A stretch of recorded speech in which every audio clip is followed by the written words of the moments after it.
Welcome tout le monde, aujourd'hui on va se retrouver pour un petit tapis de souris RGB.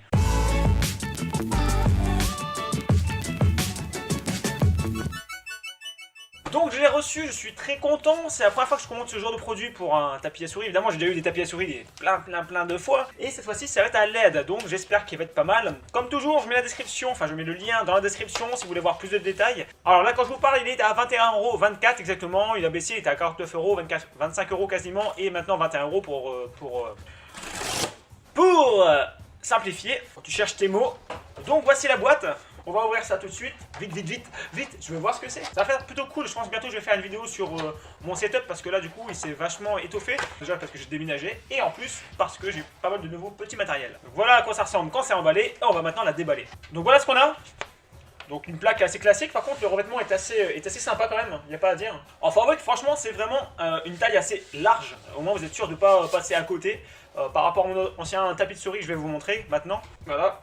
Bon il est un peu plus grand, vous voyez, il est un peu plus grand. Bon j'avais acheté ça, à 1€, hein, donc c'était très bien. Mais du coup je vais avoir ça. Et par contre évidemment là on a une surface plus dure.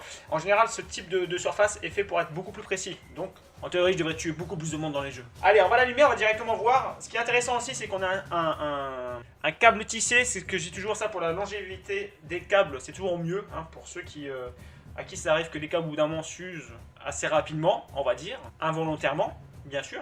Voilà ce que ça donne. De toute façon, je vais sûrement vous faire une vidéo, vous aurez sûrement une vidéo quand je parle de quelque chose d'un peu plus près, pour que vous puissiez bien voir l'effet. En tout cas, l'effet est bien présent, il est plutôt sympa. On a différents modes, alors là, il est en train de changer de couleur, hein, et on a tout qui s'éclaire, hein, la marque, enfin, tout ce qu'il y a autour, hein, c'est tout ça qui va s'éclairer à la LED.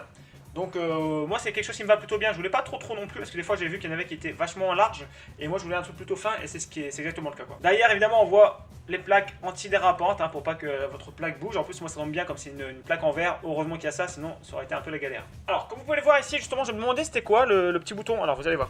L'empreinte, je me disais évidemment ça peut pas être un truc d'empreinte. Par contre en fait c'est ici qu'on choisit les modes. On choisit ici les modes de couleurs. Voilà. Là quand j'appuie en fait on a différentes couleurs qui s'allument. Arc-en-ciel. Alors je crois qu'en tout on a 9 modes, si je me trompe pas. C'est exactement ça. Qui est franchement sympa. Et après sinon on choisit la couleur qu'on veut, qui reste fixe. Voilà pour la fin de ce petit test, petite vidéo pour ce tapis de souris. N'hésitez pas à aller voir, il y a le lien en bas si vous voulez plus de détails. Et puis n'hésitez pas non plus à laisser vos questions. Si vous avez des questions, j'essaierai d'y répondre si possible. En tout cas nous on se retrouve bientôt sur la chaîne Galeweb. Salut!